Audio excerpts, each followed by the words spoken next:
অন্যান্য দিনের তুলনায় আজকের দিনটা একটু আলাদা, কারণ আজকে হচ্ছে বৃহস্পতিবার, মা লক্ষ্মীর বার। আর বৃহস্পতিবারে তো জানোই প্রত্যেক গৃহিণীদের অনেক অনেক কাজ থাকে, সেই জন্য একটু তাড়াতাড়ি ঘুম থেকে ওঠা হয়েছিল। তো হ্যালো বন্ধুরা, আমি রূপা ত্রিপুরার ধলাই জেলার ছোট্ট একটা গ্রাম থেকে অতি সাধারণ ঘরের অতি সাধারণ একজন গ্রাম্য গৃহবধূ। তো গুড মর্নিং সবাইকে, কেমন আছো সবাই? আশা করছি রাধা মাধবের কৃপায় সবাই ভালো আছো। আমিও আছি কোনো রকম, অতটাও ভালো নেই, কারণ শরীরটাও অতটা ভালো থাকছে না এই 2-1 দিন ধরে। শুধু ব্যথা আর ব্যথা, কোমরে ব্যথা, পিঠে ব্যথা, মানে কি বলবো, ব্যথার কথা বললে শেষ হবে না। সেই জন্য আর কাউকে বলতেও ইচ্ছা করে না যে অনেকটাই ব্যথা, পিঠে ব্যথা, কোমরে ব্যথা। তো সেই জন্য আর কাউকে বলা হয়ে ওঠে না। তবে আজকে তোমাদের সাথে বলেই দিলাম। তোমরা নিশ্চয়ই হাজব্যান্ডকে বাড়িতে দেখে ভাবছো যে আজকে তো আমার হাজব্যান্ডকে বাড়িতে দেখলে, কেন দেখলে? সেটাও কিন্তু একটা কারণ আছে। সেটা হয়েছে কি, সকালবেলা ঘুম থেকে তো তাড়াহুড়ো করে উঠে ছেলেকে টিফিন দিয়েছি, তারপর ছেলেকে ভাত খাইয়ে স্কুলে পাঠালাম, সেই সাথে কিন্তু হাজব্যান্ডকেও টিফিন দিয়ে তারপরে কিন্তু একসাথেই বেরিয়ে গেল। কিন্তু একটু পর না, প্রায় আধ ঘন্টা পর আবার বাড়িতে চলে আসলো এই যে সবজিগুলা নিয়ে। এখানে আছে ডেকির শাক আর সাথে আছে একটা পেঁপে। তো পেঁপেটাকে আমি কেটে নিয়েছি পেঁপে শাক করব বলে, আর কিছু ডেকি শাক ধুয়ে নিয়েছি, আজকে রান্না করব। আর কিছুটা আলাদা করে রেখে দিলাম, আর 2 পিসের মতো পেঁপে রেখে দিলাম, কারণ এখানে আছে 20 টাকার সবজি। একটা পেঁপে এনেছে 10 টাকা দিয়ে, আর 10 টাকা দিয়ে ডেকি শাক এনেছে। তো 10 টাকার ডেকি শাক থেকে আমি হাফ করে নিয়েছি, হাফটা আজকে রান্না করব, আর হাফ রেখে দিয়েছি, ওটা আমি কালকে রান্না করব।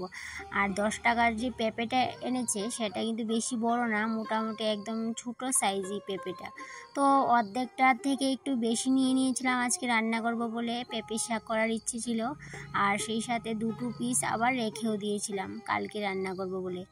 তো যাই হোক, এদিকে রেখে আমি আবার বাইরে চলে আসলাম উঠানটা ঝাড় দিয়ে নেব বলে, কারণ আজকে তো বৃহস্পতিবার বললামই। তো চটজলদি করে সমস্ত কাজবাজ সারতে হবে। এদিকে কাকিমুনিও চলে আসলো দুধ নিয়ে, যে প্রত্যেক দিন আমাদের বাড়িতে দুধ দিয়ে যায়। তো তিনিও আসলো, তো আমি চট করে আবার হাত পাটা ধুয়ে আসলাম। ওনাকে বললাম যে টাকাটা নিয়ে যেতে, কারণ মাসের শেষ হয়ে গেছে, প্রায় 6-7 দিন হয়ে গেল, এখনও কিন্তু দুধের বিলটা দেওয়া হয়নি। এই যে দেবো করে আর দেওয়া হয়নি। তো আজকে কিন্তু বললাম যে টাকাটা নিয়ে যেতে। যাই হোক, উনি দাঁড়ালো, তারপর কিছু কথা হলো, তারপর টাকাটা দিয়ে হিসেব করে দিয়ে বুঝিয়ে দিয়ে বললাম যে গত মাসে একদিন মিস গেছিলো, আর এই মাসেও কিন্তু একদিন মিস গেছিলো। অনেকটাই হিসেবই হয়ে গেছি, এখন নিজেকে দেখলেই বুঝতে পারি অতটাও কিন্তু হিসেবই ছিলাম না। এই যে সংসারের চাপে পড়ে অনেকটাই হিসেব করি এখন চলি। এই যে 20 টাকার সবজি আজকে আনলো, সেটা দিয়ে আমি 2 দিন বেশ দিব্যি কাটিয়ে দেব। এইভাবেই সংসারের প্রতিটা ক্ষেত্রে একটু হিসেব করে চলি, কারণ হিসেব করে চলতে হয়, কারণ আয় বুঝে ব্যয় করতে হয়, এরকম একটা কিন্তু কথা আছে। তো সেই জন্যই কিন্তু আয় বুঝে ব্যয় করার চেষ্টা করি, কারণ যতটুকু আয় ততটুকুর ভিতরেই কিন্তু চেষ্টা করি সংসারটা সুন্দর করে চালানোর। তো যাই হোক, এইভাবে করেই সংসারটা বুদ্ধি করে চালিয়ে নেই, কারণ প্রত্যেক গৃহিণীর যার যার সংসারের সিস্টেম কিন্তু আলাদা। কারণ অনেক সংসারের গৃহিণীরা আছে অতটাও হিসেব করে চলতে হয় না, কারণ কি টাকা পয়সার অতটাও সমস্যা থাকে না। কিন্তু আবার কিছু কিছু গৃহিণী আছে অনেকটাই হিসেব করে চলে, ঠিক আমার মতো করে, কারণ চলতে হয়, এটা বাধ্য হয়ে কিন্তু আমরা এইভাবে করে চলি। অনেক সময় অনেকে কিন্তু বলেই ফেলে যে একদম কিপটামি করি, কিন্তু কিপটামি কেন করি সেটা তো আর আমি ছাড়া, আমার সংসারের লোককে ছাড়া কেউ বুঝতে পারবে না। বাইরের লোক কি আর বুঝবে? বাইরের লোক তো আর অতটা বুঝবে না যে কেন কিপটামি করে চলি। তো ঘর থেকে বের হলেও কিন্তু গাড়ি ভাড়া যদি দিতে যাই অনেকটা হিসেব করে দেই, কারণ অনেক সময় দেখা যায় কি 10 টাকার ভাড়া 20 টাকা নিয়ে নেই। তবে আমি সেক্ষেত্রে কিন্তু অনেকটাই অনেক হিসেব করেই চলি। তবে অবশ্যই এই ব্যাপারগুলোকে অনেকেই কিপটামি বলতেই পারো, তবে সেক্ষেত্রে আমার কিচ্ছুই বলার নেই, কারণ হিসেব করে চললে যদি কেউ কিপটামি বলে তবে সেক্ষেত্রে আর কিচ্ছু বলার নেই, তবে সেটা যার যার মতামত। এদিকে দেখো এই উঠোনটা নিয়ে সকাল থেকেই পড়ে আছি। কি হয়েছে বলো তো, এই উঠানে না অনেকটাই জল জমে থাকে এই সাইডটাতে, যেহেতু রাস্তা থেকে আমাদের বাড়িটা অনেকটাই নিচু। আর আগে কিন্তু অতটাও নিচু ছিল না, কিন্তু এখন যেহেতু রাস্তাটা একটু উঁচু হয়ে গেছে, সেই জন্য রাস্তার যত জল আছে সমস্ত জল কিন্তু বাড়িতে চলে আসে আর এই সাইডটাতে জমে থাকে। আর সেই জন্য এই সাইডটা কিন্তু কাদা কাদা হয়ে থাকে। আর যেহেতু ঘরে ডেলি স্কুটি উঠাতে হয়, সেই জন্য আরও কিন্তু এই জায়গাটা অনেকটাই নোংরা হয়ে যায়। আর এদিকে দেখো উঠানটাও ঝাড় দিতে পারি না, কারণ এই জায়গাটাতে অনেকটাই জল জমে থাকে। তো আজকে ভাবলাম না, উঠানটাকে একটু মানুষ করতে হবে। তো যাই হোক, যেহেতু আজকে বৃহস্পতিবার, আর বৃহস্পতিবারে ঘর দুয়ার ঝাড়ু না দিয়ে, উঠান বাড়ি পরিষ্কার না করে, ঘর দুয়ার না মুছে একদমই পুজো দিতে একদমই ইচ্ছে করে না। বৃহস্পতিবারে কিন্তু পরিষ্কার পরিচ্ছন্ন, চারিদিকে শুধু পরিষ্কার পরিচ্ছন্ন থাকবে, সেটাই আমি ভালোবাসি। তবে উঠানের এই অবস্থা দেখে আমার কিন্তু একদমই ভালো লাগছিল না। তাই জন্য কি করলাম বলো তো, পায়ে দিয়েই কিন্তু মাটিটাকে সমান করে নিয়েছি। প্রথমে ভেবেছিলাম ঝাড়ু দিয়ে করে নেব, কিন্তু ঝাড়ু দিয়ে একদমই হচ্ছিল না। মাটিটা যেহেতু একটু শক্ত হয়ে গেছে, তাই জন্য পা দিয়েই সমস্ত মাটি সমান করে নিয়েছি। আর শ্যাওলা শ্যাওলা যে একটা ভাব হয়েছিল, সেটা কিন্তু একদমই কিন্তু ঠিক হয়ে গেছে।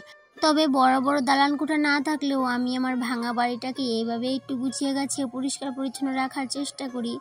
যেহেতু গৃহিণী হয়েছি, এবার বাড়ি ভাঙা হলেও কিন্তু সেই বাড়িটাকে গুছিয়ে রাখার দায়িত্ব আমাদেরই, আমাদের গৃহিণীদেরই।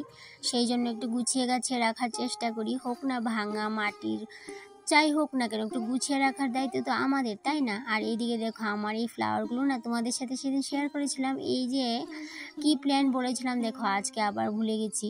তো এইগুলাতে না দুটো ফুল ফুটেছে, তোমাদের সাথে শেয়ার করলাম কি কালারের। অবশ্যই এই ফুলগুলো অন্য অন্য কালারও কিন্তু আছে, সেগুলো না অনেকটা ভালো লাগে, কিউট লাগে দেখতে। তো আজকে দেখো দুটো ফুল ফুটেছে, সেটা তোমাদের সাথে একটু শেয়ার করে নিয়েছি। নিজের হাতে লাগানো গাছে ফল হোক কিংবা ফুল যদি ধরে, অনেকটাই কিন্তু আনন্দ লাগে। সেটা অবশ্য সবাই বুঝবে না, যারা গাছ গাছালি লাগাতে পছন্দ করে তারাই একমাত্র বুঝবে। তো যাই হোক বন্ধুরা, এদিকে দেখো আমার ভাঙা বাড়ির মধ্যে একটু সাজিয়ে গুছিয়ে রাখি। বাংলাতে একটা প্রবাদ আছে যে রাবের টুপাতে পিতলের কাড়া, তো সেই অবস্থাটা কিন্তু আমার হয়েছে। দেখো বাড়িঘরের কি অবস্থা, তারপরেও সুন্দর করে রাখার চেষ্টা করি। এই যে ভাঙা বাড়ির মধ্যেই প্ল্যান্ট লাগিয়ে রাখি, এদিকে গাছ লাগিয়ে রাখি, তারপরে যত্ন আত্তি করি। তো সেগুলো কি আর ভালো লাগে ভাঙা বাড়িতে? তবে অবশ্য আমার ভালোই লাগে, মিথ্যা কথা বলবো না, আমার অনেকটাই ভালো লাগে। তো যাই হোক, এদিকে দেখো উঠান বাড়ি পরিষ্কার করে, ঘরদোর পরিষ্কার করে স্নানটা সেরে নিয়েছি। যেহেতু আজকে বৃহস্পতিবার, আগে পুজোটা দিব, তারপরে কিন্তু রান্নাবান্না করব। রান্নাবান্না তো এখনও করা হয়নি, রান্নাবান্নাটা কিন্তু আমি চট করেই করে নিতে পারবো। সেই জন্য কিন্তু ভাবলাম না, আগে পুজোটা দিয়ে দিই। এদিকে দেখো স্নান করে নিয়ে আজকে ভাবলাম না শাড়ি পরবো, কারণ অনেক দিন হলো শাড়ি পরা হয় না। আর অনেকগুলো সুতির শাড়ি ঘরে এমনিই পরে আছে, শাড়িও পরা হয় না, আর শাড়িগুলো নামানোও হয় না, এমনিতেই কিন্তু থাকে। তো ভাবলাম এখন থেকে বৃহস্পতিবারে শাড়ি পরবো।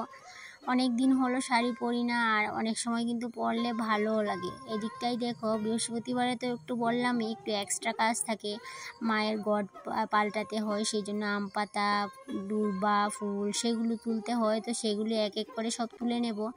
তারপর কিন্তু আবার স্টুডেন্টও চলে আসবে, স্টুডেন্টকেও পড়াতে হবে। আর হে বন্ধুরা, তোমাদের তো একটা কথা বলাই হয়নি, সকালবেলা তো দেখলে হাজব্যান্ড আমাকে অনেকটাই হেল্প করে দিয়েছিল। ওই না তাল এনেছিল গতকাল রাতে, সেই তালটাকে না একটু ছুলে দেওয়ার জন্য একটু বললাম, তো সেই জন্য একটু তালটাকে বাকলটাকে একটু ছাড়িয়ে দিল। কেন কি আজকে একটু সময় হাজব্যান্ড ফ্রি ছিল, কেন বাজারের একজন বাজার ব্যবসায়িক মারা গিয়েছিল, সেই জন্য সকাল 11টা অবধি বাজার বন্ধ ছিল, সেই জন্য 11টা অবধি তো বাড়িতে ছিল, সেই জন্য একটু হেল্প করে দিয়ে গেল। তো যাই হোক অনেকটাই ভালো লাগলো, কারণ আমাকেই তো করতে হতো, আর সময়ও কিন্তু পাই না, সময়ের মধ্যে করে উঠতে পারি না সব কাজ, অনেকটাই অসুবিধা হয়ে যায়। আর এইভাবে কিন্তু মাঝে মধ্যে কেউ যদি একটু হেল্প করে দেয়, অনেকটাই কিন্তু ভালো লাগে। এদিকে দেখো তোমাদের সাথে কথা বলতে বলতে সমস্ত কিছুই রেডি করে নিয়েছি, থাল বাসনও ধোয়া হয়ে গেছে, তারপরে আম পাতা, দূর্বা, তুলসী পাতা সমস্ত কিছুই তুলে নিয়েছি। তো যাই হোক বন্ধুরা, এবার পুজোটা সেরে নিই, তারপর আবার তোমাদের সাথে গল্প করব।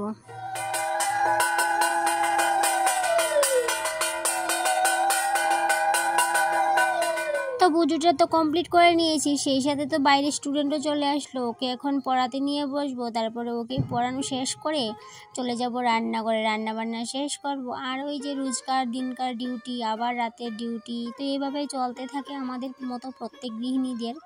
তো যাই হোক বন্ধুরা, কথা বলতে বলতে ব্লগ ভিডিওর শেষ পর্যায়ে চলে আসলাম। আবারও দেখা হবে তোমাদের সাথে পরবর্তী কোনো একটা ব্লগে। ততক্ষণে তোমরা ভালো থেকো, সুস্থ থেকো, টাটা।